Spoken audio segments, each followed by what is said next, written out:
Nigeria is made up of many regions, but actually during the regional government, we had 3 regions: the north, the east, and the south, which is the southwest.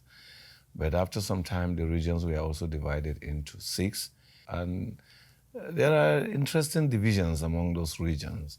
And so when we meet at the center, you see a lot of struggle of supremacy, struggle of where do you come from, struggle of what do you bring to the table.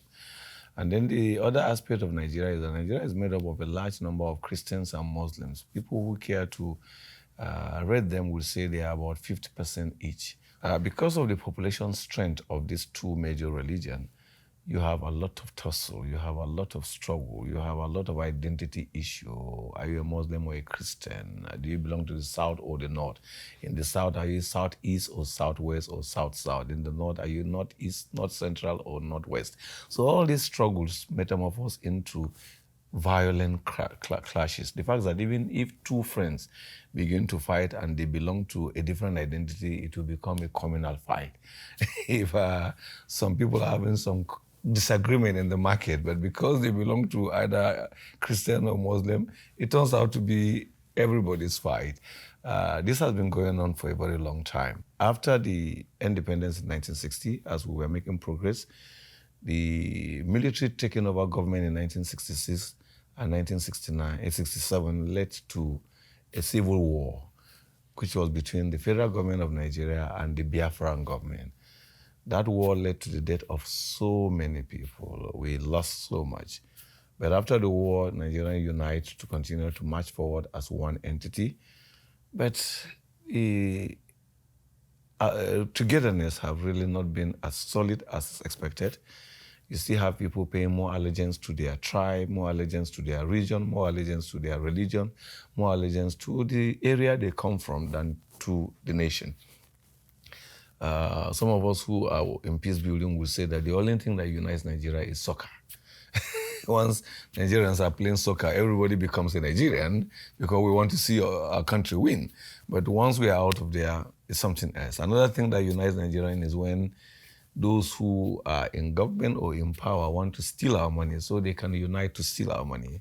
And then they will divide us so that we won't challenge them. So these and many others have led to so much division, so much violence, conflict, so much crisis. And that's where we come in as Global Peace Foundation to see what do we do. In all our programs, since I joined Global Peace, in all our programs, there's always a youth component of the program. The fact about it, in every community, we used to have this model where we will select 40 youths, 40 women, 40 faith leaders, and 40 community leaders.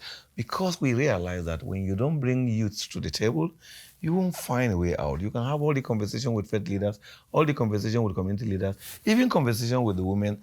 But once the voices of the youth are not on the table, you won't have success. We actually pilot a program, we call it Mainstreaming Youth Voices for Peacebuilding.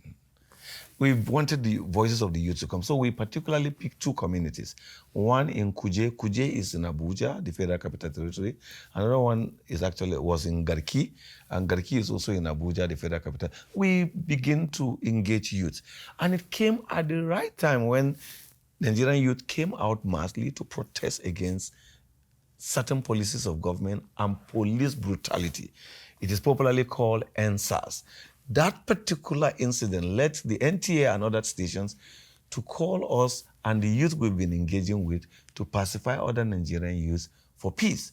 And facts we have laid on the table for policymakers to take note and act accordingly. We are working with youth. Everywhere we've gone, youth are key to our activities, to our engagement. There's no community we are not having engagement with youth, because if you don't bring the voices of youth to the dialogue, you don't bring the voices of youth to the issues, you may just have killed a snake without cutting the head. So youth are key, because mostly, if there's violence, it is the large number of those who carry dagger are the young people. Even when we talk about political violence. And before the last election, we had a lot of engagements in more than 10 cities in Nigeria on youth and political violence, how youth should shun political violence. And we can successfully say it yielded positive result, because many of the young people didn't carry dagger against each other after the election, despite the tension associated with the election. I can even add that we had a sponsor program for 6 months on radio where we just simply say it's a One Family Under God campaign, but tailored towards addressing violence during election. We are reminding people that in election, people should not be divided. Family members can decide to have different political party or different political association, and they can choose different candidates, but they remain brothers. They remain siblings. They should take advantage of it to just discuss, oh, your candidate, what is he coming to present to us? My candidate is going to do this, what will you have done to start fighting one another, which has always led to backwardness, because the new government will have to rebuild those things that were destroyed before the election. So I can say we've achieved positive results. The fact is that even the radio houses are still calling on us to come and continue that campaign, because they had more listeners to their programs, because they want to know what are these people talking about, One Family Under God. You see, there's so much poverty in Africa, so much poverty in some of our communities, and lack of job and educational opportunity have also pushed some of these youth to carry dagger against people or to react to any provocation. So we've introduced the aspect of economic empowerment, skills acquisition. We're not just doing it among certain category of youth, but we go to even schools, because we form in more than 20 schools now. We form what we call peace clubs. I know I have shared some of the video and testimony and the mid-term impact report that came out of that school report, which to me is quite attractive. It shows that there's hope if we continue to catch them young. And then we also build skills of young children. There's an institute in Nigeria called Bostal Institute. So the Bostal Institute in Nigeria is a place where young children, juveniles who are beginning to be stubborn, who are probably beginning to act irresponsibly, the parents will bring them there for correction, for training. And we felt it's not just enough for them to be taught how to read and write, to acquire certificate. We introduce skills to it. So the school is cooperating with us now. We're training the students' skills, and their parents are happy that their young children who left home as if they are bad boys are coming home useful to themselves and useful to the society. So these are some of the things we are doing for young Nigerians. We are doing it in every community that we've gone to work. Youth are an important component of every activity we are going to do. We at the Global Peace Foundation have actually diversified our programs. One, we try to promote the interfaith religious dialogue.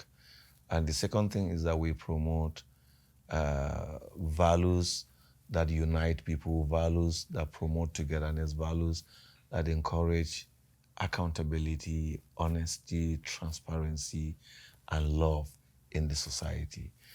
We also try to promote education, because education is key to every successful peace effort. An uneducated community will continue to act and behave in such a way that will be dangerous to our neighbor. So that's where we introduce the peace clubs in school, using the character and creativity initiative training to help young children to first acquire skill, two, to get education. And what kind of education? Education that connects them with the other person. Education that helps them value the other person. Because in the 21st century, nobody is interested in how many degrees you have to engage you at work if your interpersonal relationship is poor. So we can't continue like this. We must help our children too. Today we have issues of racism, we have issues of religious intolerance. Children were not born with that. They grow to learn that. So we can teach them something and they will hold on to it. But when they grow and there's nothing we're teaching them, then they will hold on to the negative one. And I see we have an opportunity to teach young children to love others, to appreciate others, to celebrate others, to support others, to see others as themselves. And that's what we do. So that's the kind of education we want to see in our community, among our people. A very important aspect of effort to find solution to peace, which we have introduced at Global Peace Foundation Nigeria, is bringing women to the table. Because the voice of women is key. You see, women have this attachment. They are attached to the children, attached to their husband, attached to their families, because a woman, though she's in another family, but she also attached to where she comes from. So a woman can play multiple roles in solving one problem in more than 10 places. But in Africa and where we come from, the voice of the women is always not heard. When you bring people to the table to talk about peace, women are not always there. Try women and you will see tremendous success. It's not just success. The speed at which you will succeed will be faster than all the effort you've been putting alone without women in the past 10 years. So I encourage all of us who talk about peace to remember that peace is everybody's business and women are an important role in the table. Youth should not be neglected.